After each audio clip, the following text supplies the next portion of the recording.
Bapa, Putra, dan Roh Kudus. Amin. Allah Bapa di surga, bantu kami untuk mengenali bahwa kami adalah murid, bahwa kami adalah rasul yang secara khusus dipilih untuk mewartakan kabar gembira, kabar keselamatan, dan juga untuk mengusir kuasa kegelapan seperti yang Kau berikan kepada para rasul. Bantu kami ya Tuhan, supaya kuasa-Mu mengalir dalam diri kami dan kami menjadi alat dan talang cinta kasih-Mu. Terpujilah nama-Mu kini dan sepanjang segala masa. Amin. Para saudaraku terkasih dalam Kristus, hari ini Yesus memanggil para murid, menyebut nama dari ke-12 rasul dengan gelar-gelar mereka juga. Kefas disebut Petrus batu karang, Yohanes dan Yakobus disebut Boanerges, anak-anak guru, anak-anak petir. Bahkan Yudas Iskariot sudah sejak awal dinyatakan bahwa dia adalah seorang pengkhianat Yesus. Saudara,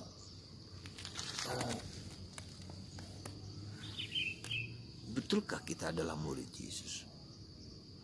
Maukah kita menjadi murid Yesus? Murid Yesus adalah sedikit orang yang dipilih dari ratusan atau mungkin ribuan orang yang mengikuti Yesus.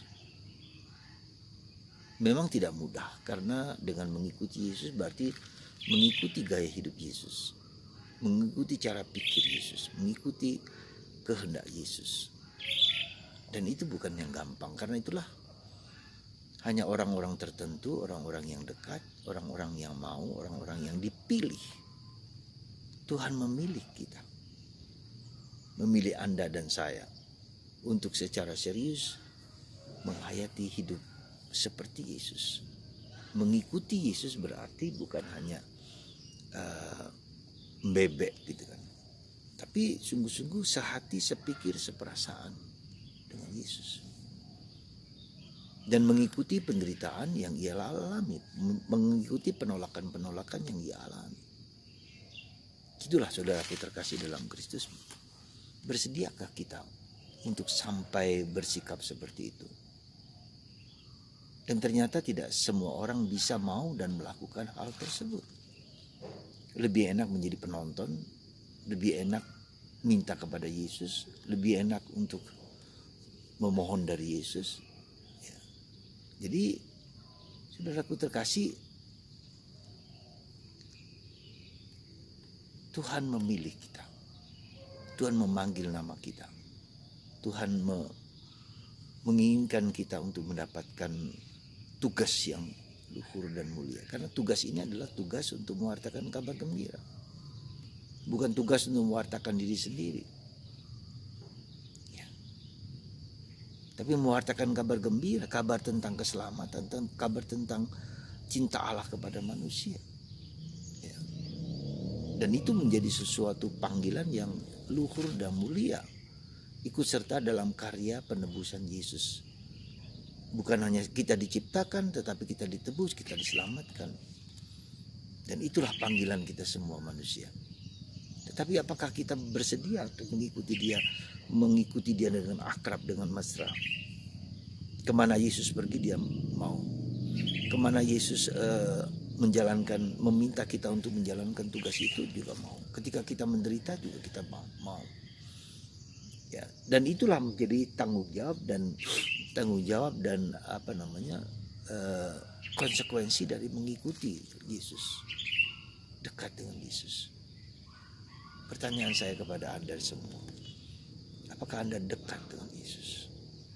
Apakah kita dekat dengan Yesus? Apakah kita sehati sepikir dengan Yesus? Apakah kita mau mendengarkan apa yang menjadi kehendak Dia?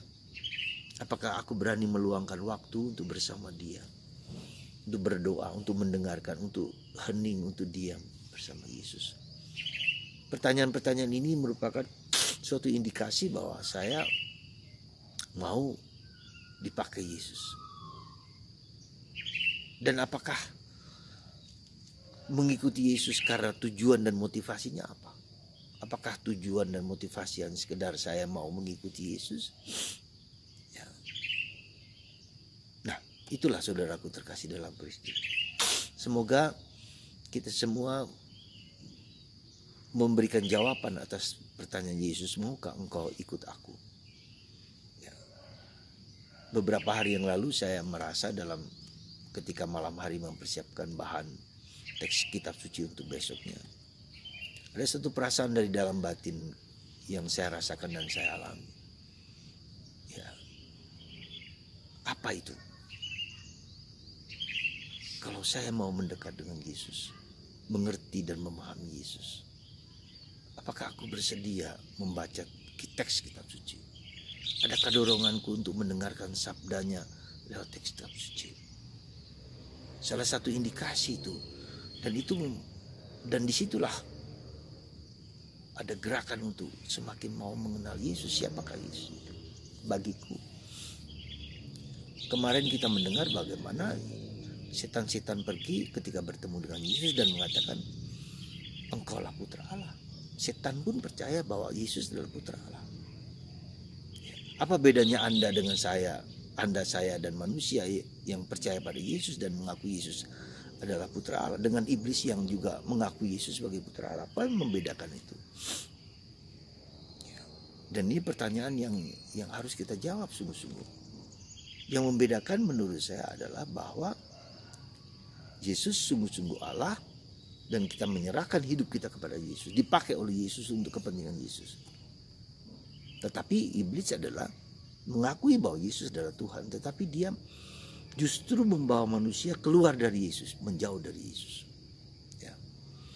Pikiran-pikiran jahat, pikiran-pikiran yang sia-sia, ya.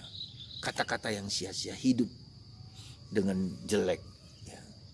Jadi melakukan yang baik hindari yang jahat, tapi kita melakukan yang jahat menghindari yang baik. Ya. Dan itu adalah sesuatu dorongan iblis dan dorongan Roh Kudus. Ada diskresi, ada discernment. Ya, kita mau melakukan yang baik, kita melakukan yang benar, kita melakukan yang tulus, yang jujur, yang mulia, dan mewartakan Yesus adalah penebus, penyelamat. Ya. Dan itulah panggilan kita. Jadi panggilan kita itu membawa kebaikan kepada siapapun juga yang kita temui, siapapun juga, dengan segala risiko apapun juga. Membawa Yesus kepada banyak orang. Supaya orang mengakui bahwa Yesus bukan hanya pencipta bersama Bapa dan Roh Kudus, tapi penebus, penyelamat. Dan itu bukan itulah yang konsekuensi dari mengikuti Yesus sebagai putra Allah. Mewartakan kabar gembira bahwa bersama Yesus itu adalah keselamatan. Yesus adalah segala-galanya. Yesus adalah jawaban segala solusi, segala pertanyaan yang muncul dalam hatiku. Ya, maka aku mencari Tuhan, mengenal Tuhan lewat kitab suci, membaca, merenungkan, dan menjalin relasi yang dekat dengan Yesus untuk mengikuti apa yang menjadi kehendak-Nya. Semoga Tuhan memberkati Anda dan Anda yang tergerak untuk mengikuti Yesus dimanapun kapanpun. Yesus segala-galanya, Yesus jawaban dari segala solusi. Tuhan memberkati kita semua. Bapa, Putra, dan Roh Kudus. Amin.